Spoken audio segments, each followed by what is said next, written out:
what is glucose and why is it important to understand it? I love this question. So glucose is also called blood sugar, right? And glucose is your body's favorite source of energy. So make a fist right now with your hand. Okay, so as you're doing this, the muscles in your hand are burning glucose to contract. And for everybody listening to us right now, the cells in your brain are currently burning glucose to understand what we're saying, right? Every single part of your body is burning glucose every nanosecond to keep you alive.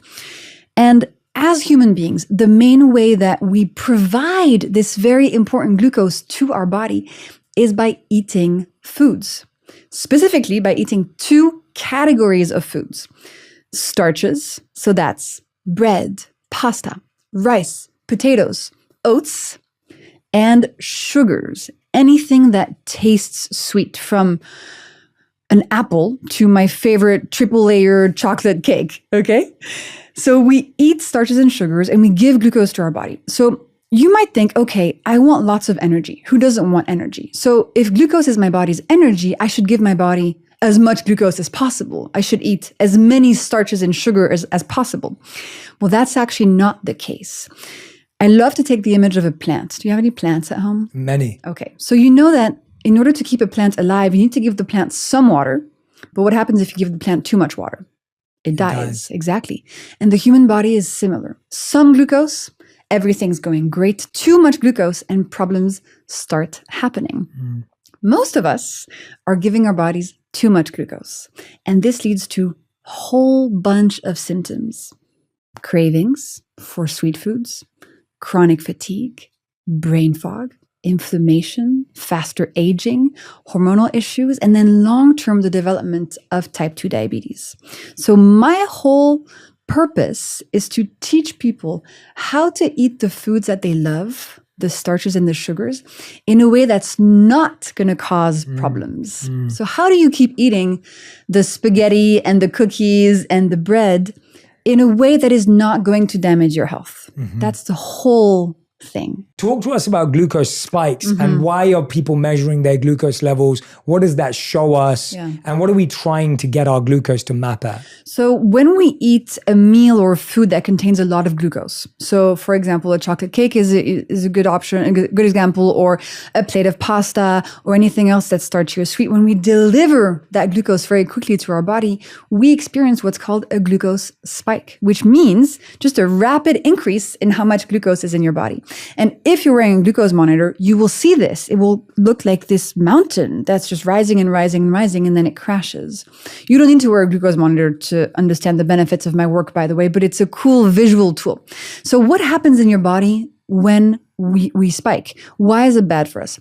There are three main mechanisms that are going on a physiological level that make these spikes damaging. The first one has to do with our mitochondria. The mitochondria are the powerhouse of the cell. Most people remember that from biology class. So your mitochondria are these little factories inside your cells that are responsible for turning glucose molecules into energy. Okay? They're incredibly important. The problem is when you give them a glucose spike, so when you deliver them a bunch of glucose molecules very quickly, they break down. They kind of go on strike. You know, it's like when you have so much to do on your to-do list that you're just like, I can't do anything, I have to go nap. That's the feeling they get. They're like overwhelmed by all these glucose molecules and they cannot do their job properly anymore. And so what happens, you feel this as fatigue. So you keep eating this sugar and these carbs, but you're exhausted. You wake up in the morning, you're tired. Going to the grocery store is exhausting. Playing with your kids is draining. Your mitochondria are not functioning properly anymore. And that's why one of the main symptoms of having glucose spikes, which most of us have, is this sense of chronic fatigue. Now, the second thing that happens in our body when we spike has to do with cooking. So, you know, if you put something in the oven, like a chicken, and it goes from pink to brown, the chicken has cooked. And the browning process is called glycation. The chicken has glycated. It has cooked. Now, a human being, from the moment we're born, we're slowly cooking. We're slowly glycating. I know it sounds weird, but it's true. For example, if you look at the cartilage of babies, it's white. But if you look at the cartilage of somebody who's 100 years old, the cartilage is brown. We glycate. We brown as we age. And so much so that glycation is actually pretty similar to aging. And then when we're fully glycated, when we're fully cooked, when we're fully aged, we die. So glycation is a process that we can't stop. We can't stop aging. You know, there's billionaires trying to reverse aging, but so far they haven't been able to. But we can slow it down or speed it up. And glucose spikes have something to do with this. Right. Glucose and glycation kind of sound like similar words. It's because it is the glucose that is doing the glycating. The aging. Yep. The cooking. The cooking. So the more glucose spikes you have, the faster you age. Wow. And this shows on your skin. Wow. You get more wrinkles and your organs slowly age as well. So that's the second thing. I had no idea. Yep. I did not know that. Yep. Wow. And the third thing that happens when we have a glucose spike, well, all of these processes, so the mitochondria and the glycation, they also increase inflammation. And inflammation is just a nasty thing in the human body. It causes lots and lots of issues. Today, 3 out of 5 people are going to die of an inflammation-based disease. So inflammation is not good. You want to bring that down. And the third thing that happens when we have a glucose spike is that your body knows that these spikes are not good for you. Your body, when it senses this big glucose spike, it calls your pancreas and it's like, hey, we need to get this glucose down. So your pancreas sends out a hormone called insulin, and insulin is amazing. And she grabs all the excess glucose molecules and stashes them away into your liver, into your muscles, and into your fat cells. And that's one of the ways that we gain fat on our body. But then too much insulin over time, that's the reason we get type 2 diabetes. So essentially you have mitochondrial fatigue, glycation, inflammation, diabetes. And then a whole bunch of other symptoms you might feel depending on your personal health history, like brain fog, like hormonal issues that could lead to infertility, et cetera, et cetera. Basically what I'm saying, Jay, is that if you want a healthy body, a healthy mind, you need to make sure you're not on a glucose roller coaster because otherwise it's going to be very difficult for your body to function and for you to feel your best if you're experiencing glucose spikes on a daily basis. What are some of the hidden places glucose is that we may not see or may not understand that we can't figure out on a day-to-day basis? Because I feel like when I went to that test of the no sugar cereal, in my head, that didn't have glucose, only for me to understand it was the rice that it was made from that was having that impact on me. So are there any others that you know that are hidden? Actually, breakfast food is usually a top offender, right? So orange juice, fruit smoothies, breakfast cereal, even if they say no sugar or low in sugar, that doesn't mean they don't contain glucose. It just means they don't contain any table sugar, but they could also contain sugar from fruit, which is quote unquote natural. So it doesn't have to be claimed as an added sugar in a package, right? Breakfast foods, huge offenders. And then kind of like funny things that you wouldn't expect, like eating a lot of grapes. If you eat 50 grapes, that's actually a lot of sugar because the fruit that we eat today has been bred to be extremely high in sugar and concentrated in sugar. But I think breakfast foods are one of the biggest ones. Oh, also dried fruit. People don't realize that it's not because something comes from fruit that it's good for you. Dried fruit or fruit smoothie or fruit juice can contain, tens and tens of grams of sugar, even though it originally came from a fruit. But your body doesn't care whether sugar came from an orange juice and is now in an orange juice, or whether sugar came from a beetroot and is now in a can of Coca-Cola, right? Those sugar molecules will both lead to a glucose spike. Yeah, and it's interesting because I think the way we've been trained to have a sweet breakfast, I've switched to savory breakfast last year, and that's something you are a big hack of mine. Yes. Yeah, talk to us about that switch. Well, listen, the glucose spike that we experience after breakfast is going to control the rest of our day. So if you eat in the morning something that is pure glucose, like most of us do, right? I grew up on orange juice and Nutella crepes, so I know. Sounds amazing. It was amazing, but then at 10:30, I was exhausted because I was crashing. My glucose levels were crashing, and I was super hungry because after a big spike, you experience a big crash, and that crash activates the craving center in your brain and literally tells you, Jay, go find some chocolate, and you cannot resist. I know what that voice sounds like. And you can't resist that urge. So your breakfast, if you're having a big glucose spike at breakfast, you're setting yourself up for a day of cravings, fatigue, inflammation, and you're going to feel quite awful. An important switch to make is to switch from a sweet breakfast to a savory breakfast built around protein. Right? Whatever kind of protein you like. Maybe it's dairy, maybe it's tofu, maybe it's protein powder, maybe it's leftover fish from last night, maybe it's eggs, whatever kind of protein you want. That's going to keep your glucose levels nice and steady. Add some healthy fats in there, and you can have some starch like a slice of bread for taste. But importantly, a savory breakfast contains nothing sweet except if you want some for taste, some whole fruit, right? And all those sweet breakfast foods that you love, you don't have to say goodbye to them completely. The best time to have them is for dessert after lunch or after dinner. Because if you eat something that contains a lot of glucose, something starchy or sweet, after a meal, the glucose molecules are not going to arrive as quickly into your bloodstream because there's already going to be food in your stomach. The worst time to eat starches and sugars is breakfast because your body is super empty. So anything you eat goes to your bloodstream in a second, right? But it's actually the meal of the day where most of us eat just starches and sugars. Yeah. Think about the typical breakfast.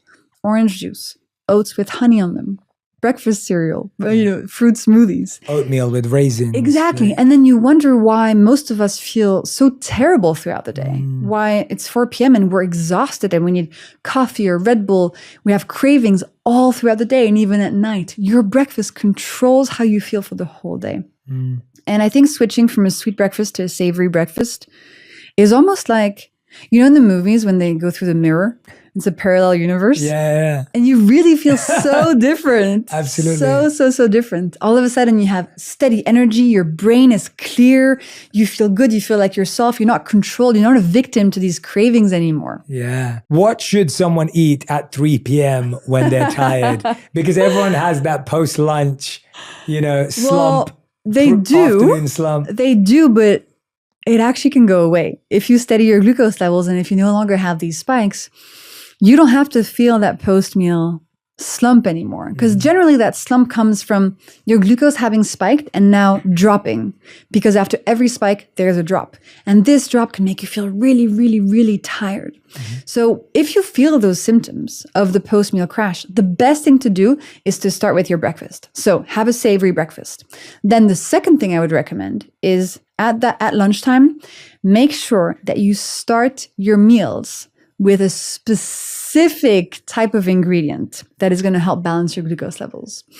And before I tell you what that is, I want to tell you about this amazing research study, Jay. So researchers looked at a meal and they found that if participants ate the elements of that meal in a specific order, they could reduce the glucose spike of the meal by up to 75%. Huge. That's huge. Without changing how much they're eating, without changing what they're eating overall, just by changing the order.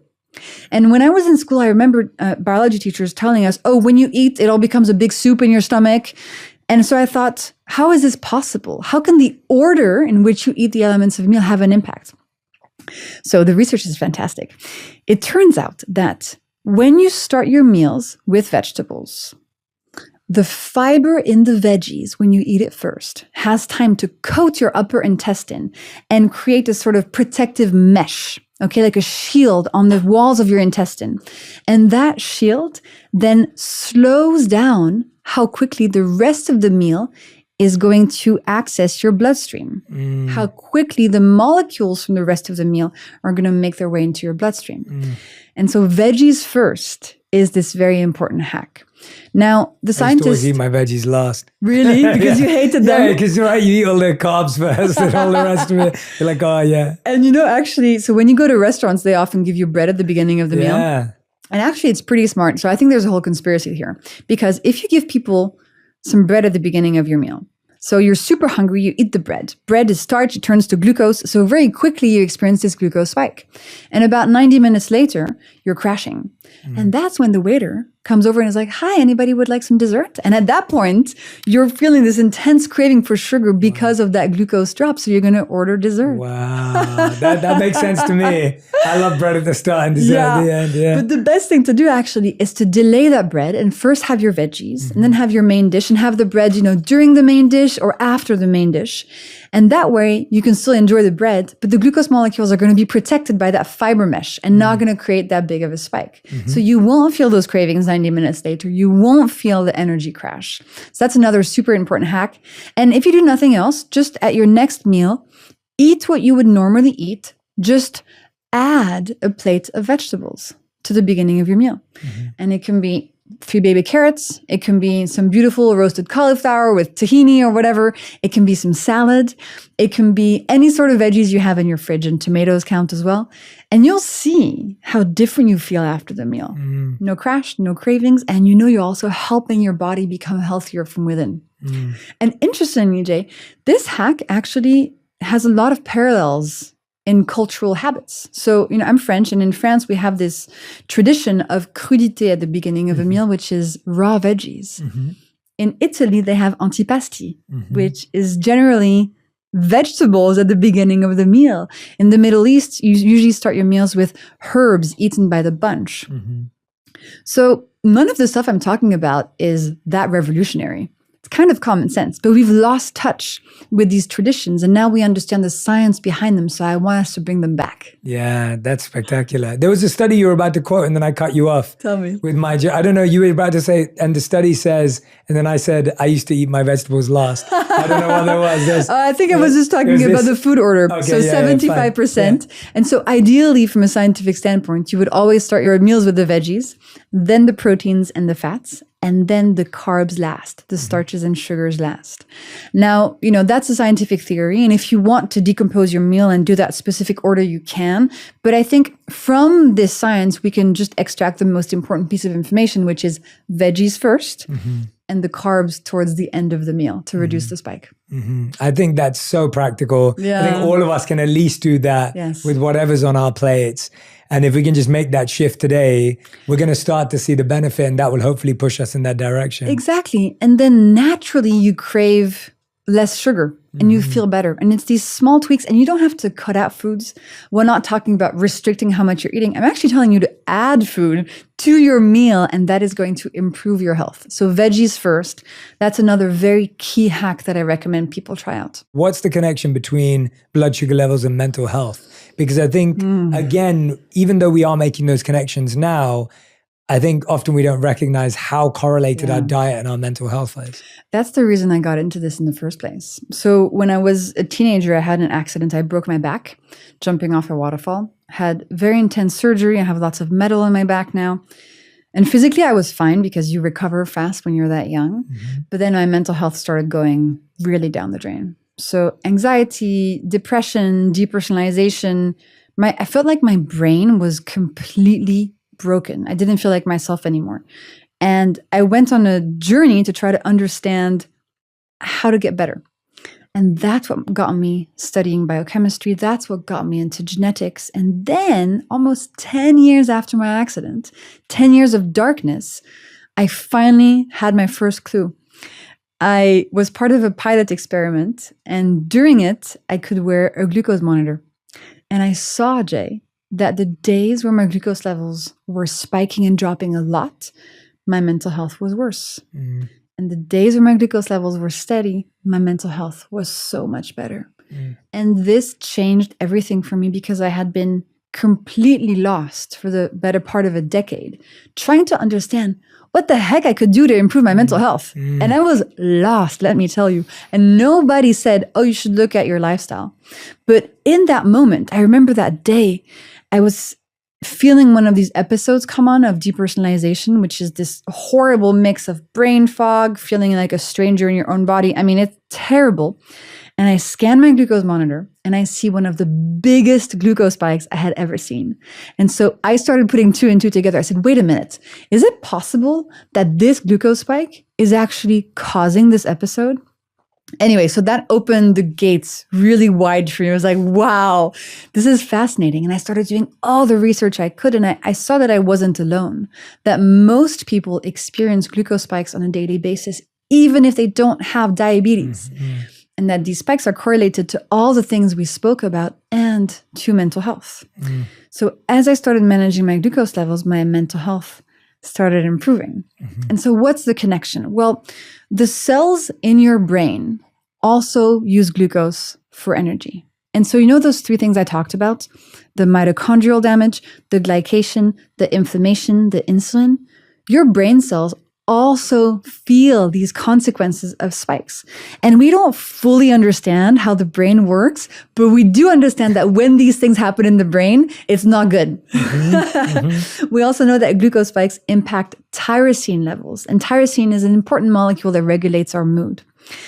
I want to tell you about another really fun study. Yeah, Can I? please. Okay. Yeah, please. Fascinating. So bless these scientists. They're so amazing. Okay, so let me tell you what this study is. So scientists recruited 200 married couples.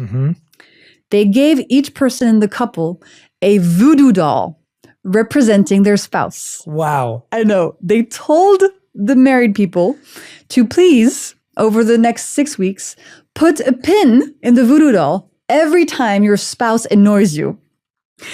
And then at the end of the 6 weeks, the scientists got all the voodoo dolls back with all the pins in them, and they measured the participants' glucose levels.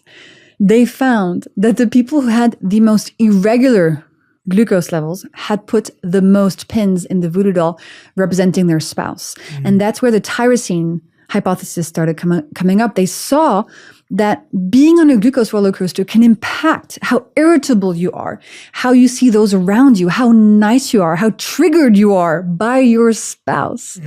So if you ever feel irritated, agitated, like, oh, it's so annoying, this person, I hate them, well, maybe your glucose levels have something to do with it. So whether you're trying to improve irritability, hangriness, mental health, anxiety, depression, whatever, managing your glucose levels, again, is a key foundation in the house of your health. Yeah. And for me, like, it wasn't everything, right? After I managed my glucose levels, I had to go to therapy, do EMDR, do lots of other stuff. But it gave me a foundation that was so necessary as that first step. Yeah, well, I think what you're laying up there for us, and that's definitely what I've discovered in my own journey of mental health and well-being, is just that you're just making it harder for yourself when you're not using everything at your disposal. And I was definitely someone who had used mindfulness and meditation in order to master the mind, but I didn't realize how hard that was when your body was slowing you down. And actually, if your body was with you, the kind of revelations and breakthroughs you could have were limitless. Yeah. But when your body wasn't with you, or for some people, when their mind's not with their body, it slows you down and it makes everything so much harder. And I couldn't recommend that more to people. Like, if you're someone who loves meditating and you love mindfulness, but you're not taking care of your body and you're not looking at your glucose levels or your sleep, take a look at it. It's only going to make you a better meditator. And if you're the other way around, where you're like, Jay, this, the physical stuff for me is easy, I feel really fit and healthy, it's really important to add the other side as well, because you have no idea how good you can feel. It's all connected. And to give you another example, I've been recently really into weightlifting. So it feels really good. My body feels strong. And I've noticed also my mental resilience has improved as my physical resilience has improved. So I'm able to manage stress better. I feel stronger. And that's because you train your nervous system. Your body and your brain are all connected by your nervous system, right? And so when you improve your physical health, your nervous system improves and your mental health improves as well. It's all connected. Yeah, no, that's great. What about for our snackers? Our snackers that are listening who are saying, Jessie, I love this advice. I can do that for my meals, but I'm a big snacker. Okay. And I turn towards, today, if you look at it, whether it's a protein bar, but I guess protein bars is such a common go-to snack, but they have really high sugar. It depends on the bar. Yeah. It really depends. So look at the ingredients always.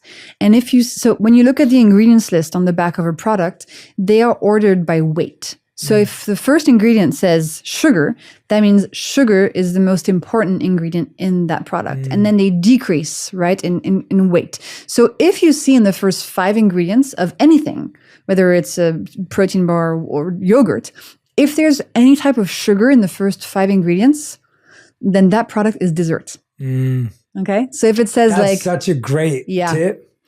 And it doesn't have to say just sugar. It can say something like date puree, honey, dextrose, fruit juice concentrate. It has, in Glucose Revolution, I have the whole list, but manufacturers use lots of fancy words to not make it sound like just cane sugar. But actually, it's just cane sugar. It's all the same molecules, right? Yeah. So sometimes you could Your body's not telling the difference, as you said. No difference. So that's for the protein bars. And then for the snackers, okay, I have a hack that's called putting clothing on your carbs.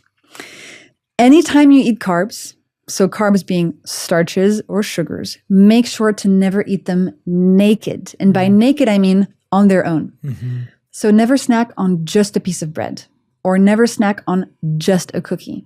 Always add some clothing, which means protein, fat, or fiber, which means, for example, adding some avocado to the bread or some cheese, which means, for example, adding 5 almonds to the cookie or a Greek yogurt, right? So if you love snacking, remember this hack. Put clothing on your carbs. Never eat your carbs naked. That way you'll have less of a glucose spike. Because the risk, Jay, is that our snacks kick off that cravings roller coaster.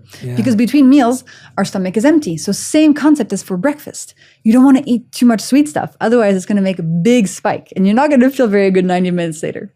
This is actually genius. Like, if you're listening to this right now, none of us have any excuses to shift this around. Genuinely, I'm listening to you just going, thank you. Like, thank you so much, because I think it's so often when you're hearing about how to change your diet and your food, it just sounds so hard and so complex. And it feels like, God, where do I even start with this? And here we are just making really basic connections that we can all do very, very simply. And it helps you with your energy, with your mood, with your skin, but also for serious health conditions like type 2 diabetes, this is the way out, right? If you have type 2 diabetes, if one of your parents, grandparents has it, it can be quite challenging to know how to get out of it. And it can feel like either I have to go on this extreme diet and never eat carbs ever again, or I'll do this medication. And what I want to offer with these hacks is an easy way to take back some control over your glucose levels, because type 2 diabetes is reversible. It is not a genetic hereditary disease that you can't do anything about. You can improve it. I see people put it into remission every single week using this work in concert with their doctor, of course. But this is the kind of stuff that can turn your health around. And instead of getting sicker as you age, your health can improve as you age. And don't we all want that? Absolutely. That's the dream, you know? Absolutely. Yeah. What is the best advice you've ever heard or received when it comes to health? Symptoms are messages. I'm going to let you expand because I like that. Yeah. If you feel symptoms from acne to psoriasis to infertility to brain fog, these are not something to suppress. They are messages. They are your body trying to communicate with you, to tell you, hey, there's something wrong. I need your help. Don't suppress. Don't feel bad about the symptoms. Flip the script. Talk to your body. Be like, okay, why is there all this eczema on my arm? What's going on? That's inflammation. That's inside. Can I help you? You see what I mean? So symptoms are messages. How do you think we often process symptoms instead of as messages? We think our body is fighting us. We're like, body, why are you against me? We don't understand. It's crying for help. It's not against. Your body just wants to keep you alive. Your body's not trying to be annoying. I promise. Your body's trying to keep you alive. That's so good. That's so good. I love that. Your body is not trying to be annoying. I love that. No, it's so true. And your body is so much smarter than you. So much smarter than you. Listen to it. It's got stuff to teach you. That's such great insight. Next time you come, we're going to talk about that. Yay! I love that. That's really hit a chord with me. Like, I think it's so interesting how we look at anything inconvenient as there's something wrong and you're being annoying and I wish you would just be okay. Yes. Rather than, oh, wait a minute, you're actually trying to share something. And I think a lot of people, at least I've heard, I don't have kids, but I've learned that a lot of people feel this with their children, where your child's trying to communicate with you and just doesn't know how. And it's almost like our body's like that. Yeah, it's like a baby doesn't cry because it's trying to annoy you. Yeah. A baby cries because it's going through something difficult and it wants your help. Yeah, I love that. That's such a beautiful answer. All right, second question. What is the worst health advice you've ever heard or received? Have a fruit smoothie first thing in the morning. Yeah, I mean, anything that has to do with fruit juices, fruit smoothies as being a health food, anything, no. I'm just like, no. Yeah, don't do it. Don't do it. Don't do it. Okay. Question number 3. What's the first thing you do in the morning and the last thing you do before you go to bed? The first thing I do in the morning, I take my earplugs out and I drink water. Yes. So you do have water first in the morning. That's it. Yeah, absolutely. Yeah. And then I try to turn my phone on a little bit later. I try to not turn it on in the first half an hour. Last thing I do at night before going to bed, I have this app in which I track my mental health. So I put a scale of 1 to 5, how my mental health was today, and I write a couple sentences about my day. Nice. Yeah. What is the app called? It's called Daylio. Okay. I have no affiliation whatsoever. Yeah. It's awesome. Daylio. And I've been doing this for 4 years now. And it makes a little dot I'll show you in a sec. It makes a little dot for every day. And so I have 4 years of dots of how my mental health was in all of those days. And I see these patterns. I see that I've gotten happier over time, more fulfilled, have less episodes of difficult mental health issues. So it's really cool to look back. That's beautiful. Yeah. I love that. That's a great recommendation for everyone listening. Fourth question. What's something that you used to believe to be true about health, but now you've realized it's actually not true? That everybody should wear a glucose monitor. So when I first started in the space, because wearing the glucose monitor had changed my life, I was telling everybody to wear one. Mm-hmm. And now I realize that you can get all the benefits by seeing what I've discovered in the science that I've found. And sometimes over tracking yourself can lead to issues and stress. Yeah. I can relate to that. There was a point where I was measuring everything. Yeah. And it was useful. And then it went too far. Yeah. And then I